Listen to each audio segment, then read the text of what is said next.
प्रिय श्रोताओं, जय यीशु। सेक्रेड स्क्रिप्ट सोर्स में आपका स्वागत है। वह चैनल जहां बाइबल के दिव्य शब्द उद्देश्य और प्रेम से भरे जीवन की ओर हमारे मार्ग को रोशन करते हैं। मैं मारिबेल वर्दू हूं, इस आध्यात्मिक यात्रा मार्गदर्शक विंसेंट पेरेज के साथ। एक ऐसी दुनिया में जो अक्सर संदेह और अनिश्चितता से घिरी रहती है, हम आज एक ऐसी चर्चा शुरू कर रहे हैं जो हमारे दिलों में गहराई से गूंजती है। विश्वास करें, यीशु के साथ मैं एक स्वस्थ प्रेम का हकदार हूँ। With Jesus I am deserving of a healthy love. एक ऐसे बगीचे की कल्पना कीजिए जहाँ विश्वास और प्रेम के बीज बोए जाते हैं। यीशु के साथ हमारी यात्रा पोषण वर्षा के रूप में कार्य करती है। हमारी आत्माओं की मिट्टी को शुद्ध, बेदाग और दैवीय रूप से नियुक्त प्रेम के खिलने के लिए उपजाऊ भूमि में बदल देती है। विंसेंट और मैं उन पवित्र छंदों में गहराई से उतरते हैं जो स्वस्थ प्रेम की हमारी योग्यता की पुष्टि करते हैं। जैसे जैसे हम बाइबल के अंशों पर नजर डालते हैं, हम गहन सत्यों की खोज करते हैं जो रिश्तों के लिए दिव्य खाका और प्रेम को उजागर करते हैं, जो सांसारिक समझ से परे है। इस ज्ञानवर्धक सुसमाचार अभियान में हमारे साथ शामिल हों, क्योंकि हम विश्वास की परिवर्तनकारी शक्ति और अटूट आश्वासन का पता लगाते हैं कि यीशु के साथ हमारे दिल एक ऐसे प्यार के लिए बर्तन बन जाते हैं जो चंगा करता है, उत्थान करता है और स्थायी होता है। देखते रहिए जब हम एक साझा संवाद शुरू कर रहे हैं जो धर्म ग्रंथों के ज्ञान और हमारे दिलों की गूंज को एक साथ जोड़कर प्रेरणा और आशा की एक तस्वीर पेश कर रहा है। यह सेक्रेड स्क्रिप्ट सोर्स है जहां पवित्र हमारे जीवन की स्क्रिप्ट से मिलता है। बिल्कुल प्यारे दोस्तों, आइए हम उन पवित्र वचनों में गहराई से उतरें जो एक स्वस्थ प्रेम की हमारी योग्यता की पुष्टि करते हैं। एक ऐसा प्रेम जो दिव्य स्रोत यीशु से बहता है। यिर्मयाह 31:3 की पुस्तक में हमें प्रभु के चिरस्थायी प्रेम की याद दिलाई गई है। मैंने तुझसे अनंत प्रेम रखा है, मैंने तुझ पर अटल करुणा खींची है। यह वचन गहराई से प्रतिध्वनित होता है, यह पुष्टि करते हुए कि ईश्वर का प्रेम अटूट और शाश्वत है। जैसे जैसे हम जीवन की राह पर आगे बढ़ते हैं, अनिश्चितताएं हमारे दिलों पर छा सकती हैं, लेकिन रोमियो 8:28 से 29 में हमें सांत्वना मिलती है, क्योंकि मैं निश्चय जानता हूं कि न मृत्यु, न जीवन, न स्वर्गदूत, न दुष्टात्मा, न वर्तमान, न भविष्य, न ही कोई शक्ति, न ऊंचाई, न गहराई, न ही सारी सृष्टि में कोई भी चीज हमें ईश्वर के प्रेम से जो हमारे प्रभु मसीह यीशु में है अलग कर सकेगी। यीशु के साथ दिव्य प्रेम से हमारा संबंध अटूट है। 1 कुरिन्थियों 13:4 और 7 पर विचार करते हुए हम प्रेम के गुणों को उजागर करते हैं। प्रेम धैर्यवान है, प्रेम दयालु है, यह ईर्ष्या नहीं करता, यह घमंड नहीं करता, यह दूसरों का अपमान नहीं करता, यह नहीं है स्वार्थी, यह आसानी से क्रोधित नहीं होता है, यह गलतियों का कोई रिकॉर्ड नहीं रखता है।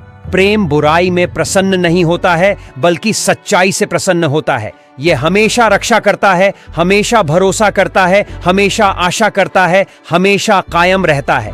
इन गुणों को अपनाते हुए हम खुद को उस गहन प्रेम के साथ जोड़ते हैं जिसका उदाहरण यीशु देते हैं। यूहन्ना 15:13 के सुसमाचार में यीशु हमारे प्रति अपने प्रेम की गहराई की घोषणा करते हैं। इससे बड़ा प्रेम किसी का नहीं कि कोई अपने मित्रों के लिए अपना प्राण दे।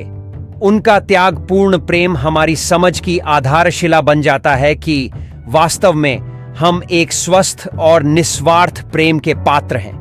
जैसे जैसे हम आगे बढ़ते हैं, ये वचन हमें उस प्रेम की ओर मार्गदर्शन करते हैं जो हमारी आत्माओं के भीतर दिव्य सार को दर्शाता है।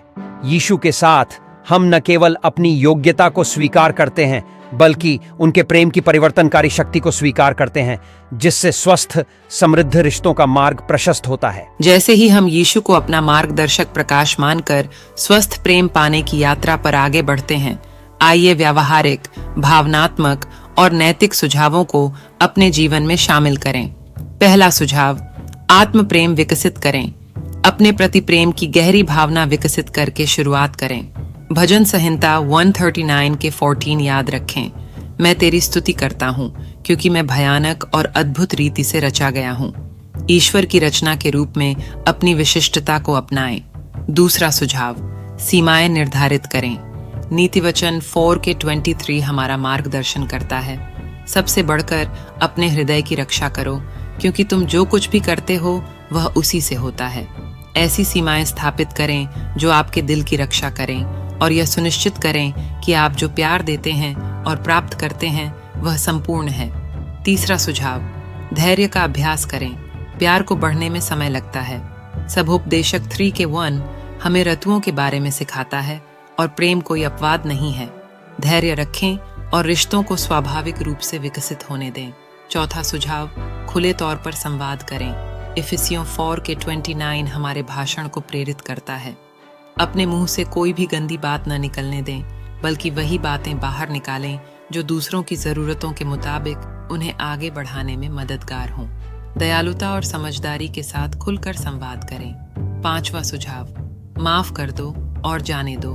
कुलुस्सियों 3:13 हमें आग्रह करता है कि एक दूसरे को सहन करो और एक दूसरे को माफ कर दो। अगर तुम में से किसी को किसी के खिलाफ शिकायत है, माफ करो जैसे प्रभु ने तुम्हें माफ किया। शिकायतों को दूर करने से आपका दिल पूरी तरह से प्यार का अनुभव करने के लिए मुक्त हो जाता है। छठवां सुझाव, दूसरों की सेवा करें। गलातियों 5:13 हमें प्रोत्साहित करता है, प्रेम से नम्रतापूर्वक एक दूसरे की सेवा करो। दयालुता और सेवा के कार्य स्वस्थ संबंधों की नींव बनाते हैं। सातवां सुझाव, एक साथ प्रार्थना करें। प्रार्थना के माध्यम से यीशु के साथ अपने बंधन को मजबूत करें। मैथ्यू 18:20 हमें आश्वस्त करता है, क्योंकि जहां 2 या 3 मेरे नाम पर इकट्ठे होते हैं, वहां मैं उनके साथ होता हूं। अपनी रिश्ते की यात्रा में यीशु को शामिल करें। यीशु के साथ स्वस्थ प्रेम पाने की इस परिवर्तनकारी खोज में हमारे साथ शामिल होने के लिए धन्यवाद। यदि इन जानकारियों ने आपके दिल को छू लिया है, तो संक्षिप्त और शक्तिशाली बाइबल प्रेरणा की दैनिक खुराक के लिए सेक्रेड स्क्रिप्ट सोर्स को सब्सक्राइब कर लें। याद रखें, प्रत्येक दिन ईश्वर के प्रेम के करीब आने का एक नया अवसर लाता है। अगली बार तक आपका हृदय यीशु के स्थायी और उत्थानकारी प्रेम से भरा रहे। सब्सक्राइब कर लें, प्रेरित रहें और अपने जीवन में उसकी रोशनी चमकाएं। आमीन। जय यीशु।